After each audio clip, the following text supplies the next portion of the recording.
All right. Today is Wednesday, the 4th of August, 2021.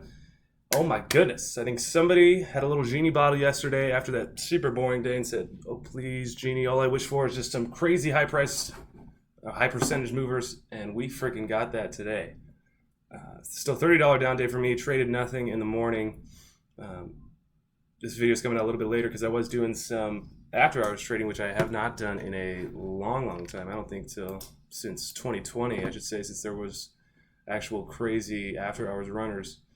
But just chopping myself in and out again and following other leads and other people's trades, which is going against my rules. And continued lesson today, to stick to yourself and go with the game plan and mindset that has been working. These days, too, have been troubling because of not having what I consider my specific opportunities and patterns in the morning. It's just testing of my own will and mentality to maintain the goal for the month, which is, have fun and to keep that playful and experimental mindset and continue to disassociate my ego from the trade, lose the sense of monetary value on these specific trades. I mean, not going YOLO crazy degenerate, but still being loose and being free and being nimble enough to experiment, collect data, learn, and be open to every and all perspectives that are happening around these types of tickers. So that's what I have to keep reminding myself, especially as I'm not pushing the button, as I'm just still kind of sitting here every single day, not really seeing the same continuation of what I thought I was seeing from June. But it's a process, and I'll continue to learn, continue to grow, and continue to hope to be open enough to see every perspective, each side of the story of this massive puzzle, and see if there's any connections that can be profitable. Market internals on the day. NASDAQ is that. NYSE, that. OTC, $2.7 billion volume. Doing decent. We want to see some push in that, get some OTC runners back again, but we'll be patient. So the big runners today, Robinhood. Mentioned it yesterday. Absolutely monster spike. I was a little bit away from the computer in the morning session, and by a little bit I mean like 10 feet away in my bed here sleeping, when I just didn't see anything else. I really need this sleep, and I don't know why I've been so much more tired now that I'm waking up later, but I'm more tired for some reason, which is funny, but I got some great sleep, and makes me feel better, and I definitely need to prioritize that going forward in the future. I can't just think I can function on little amount of sleep, even though weirdly it felt a little bit better to wake up earlier last week. I do need that quality sleep, and that's huge to my health overall and the mental game of trading especially. Robinhood, huge squeeze. Oh my gosh, halted once, I see. Just once, and then another one to the downside as well. Very profitable. I think the small cap recap guys played this one huge. I really don't know if I would have played it even if I was watching it. That's still insane to me too, how even after this halt we get a pullback down and then just huge spike to the upside within that same minute. Awesome price action to see that we've not seen in a long time, so very good. Of course, this is meme central by Wall Street Bets. So, and then tried to play this one for the after hours squeeze if it was going to do anything crazy. It was taking I took like a 10 share position initially, right? Thinking that maybe if we're going to squeeze, we would do it like right away from market close, but that candle just sold off a little bit. So I did get my position there, just kind of risking the 68 level, saying, hey, if it's going to fade or if it's cracking VWAP, it's especially done for this after hours, or I am at least done with it. So I held on to it. We were looking pretty nice, and then just dunked back under 72, and now continuing to consolidate, holding above VWAP. Okay, but I don't know. It could squeeze pretty big tomorrow.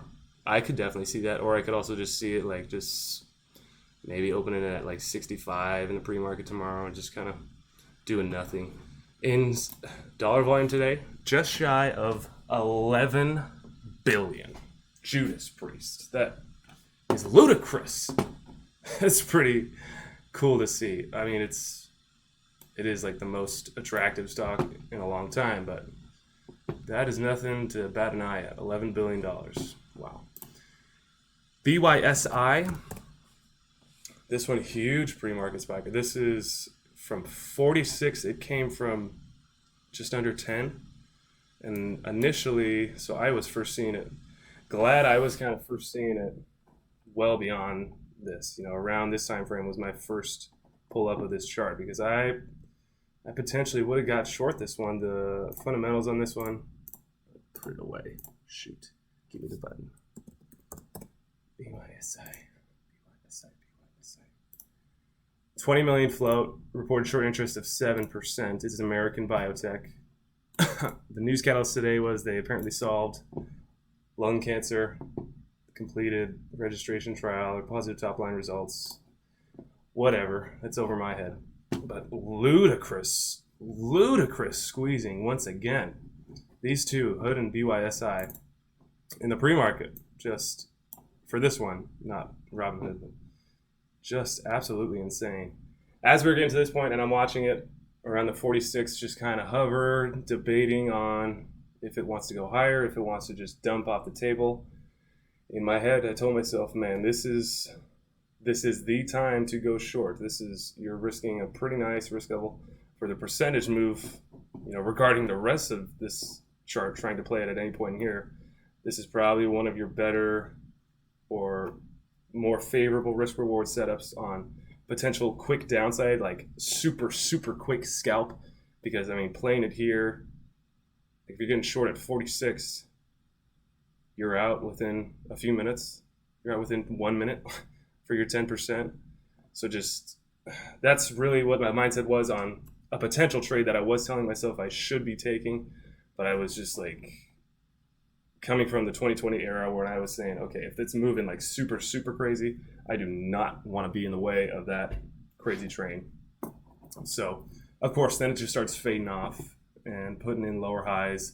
And then as it's continuing to break, and then it actually touches below VWAP and continues on lower into the market bell, I'm just like, oh my gosh, I was so right. But in reality, had I even gotten short, which would have been a max of $1,000 position, I would have been taking off that full thing at 10% easy, even with of how far it was from VWAP, the smart and logical thing.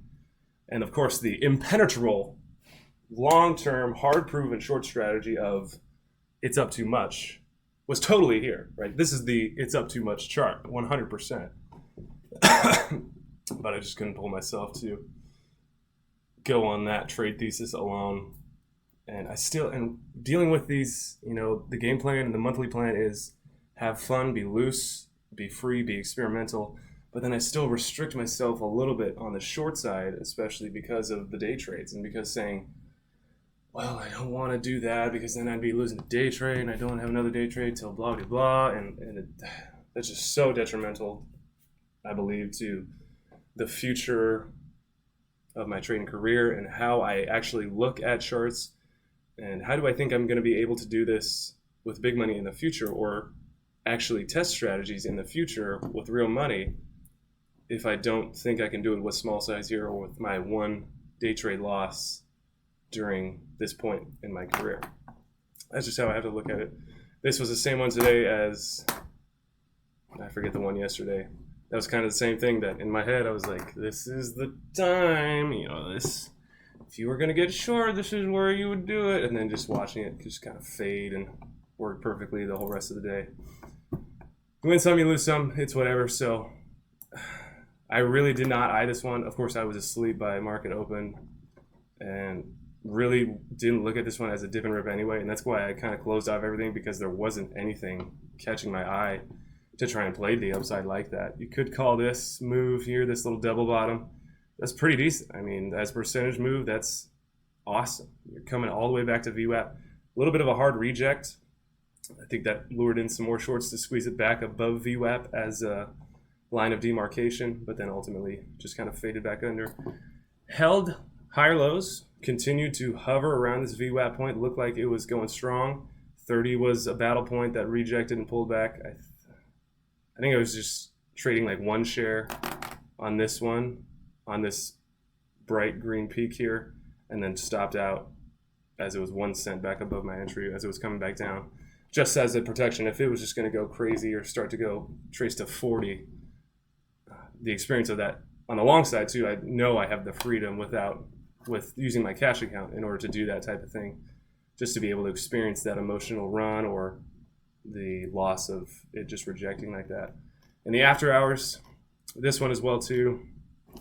Did I say what I was doing with Hood? So Hood specifically, I was trading at this point and then got here, cut it, and then still looks a little weak, but it could do that. The recap on that one.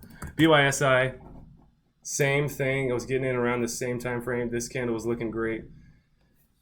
It's been so long again since I've done these types of after-hour trades, and just because it's showing hard green or showing hard red to the downside, the after-hours trading is far different than market hours trading, and I have to realize that, and I will not be able to get away with trying to buy at the tops and still play for big percentage moves afterwards,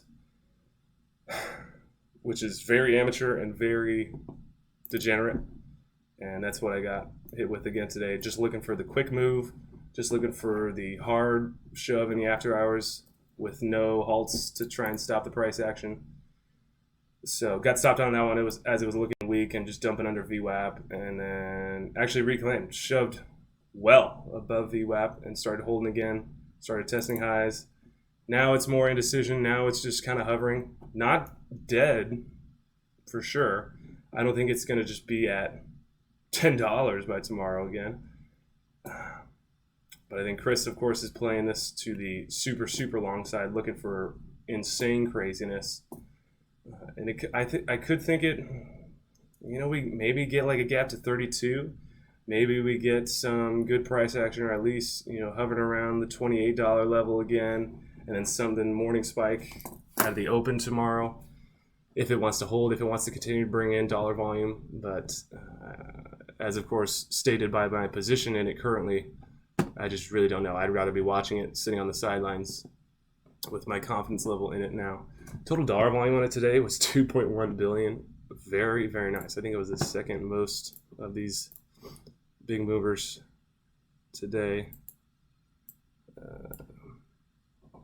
Yeah, pretty decent. So then, AMC was the other one, last one that I wanted to mention quick. There was a couple other, there were some tickers that pulled up on the morning dump scanner, but just really not even worth mentioning. Some of them did a 10% move that you could have identified, but really just not a lot of trades, not a lot of volume, not something I want to waste my mental capital on. Really what I'm not what I'm looking for. AMC just had a small, another 10%, 11% down day today. Continuing to break lows, huge downside I think still to come. If it's just going to tank and continue to chop away at the knees of all the apes, unless Robinhood starts going crazy again, other Wall Street bets want to hop in once again. We get some crazy markets coming out of the summer. It does not look good right now on AMC, so that was a pretty nice down day there. That's all I had today. Again, $30 down day off of just pretty decent, risk cutting and risk management for the sizes I was taking. I think Hood, I was trading like 10 shares size, and then BYSI was like a 20 share size. So I wasn't as confident in BYSI going immediately in this after hours, so that's why I took a little bit of a smaller size compared to Robinhood. But yeah, really nothing home run other than if I was trying to trade Hood in the morning for that huge spike. That's all I got. Thank you guys for watching. We will catch you guys tomorrow.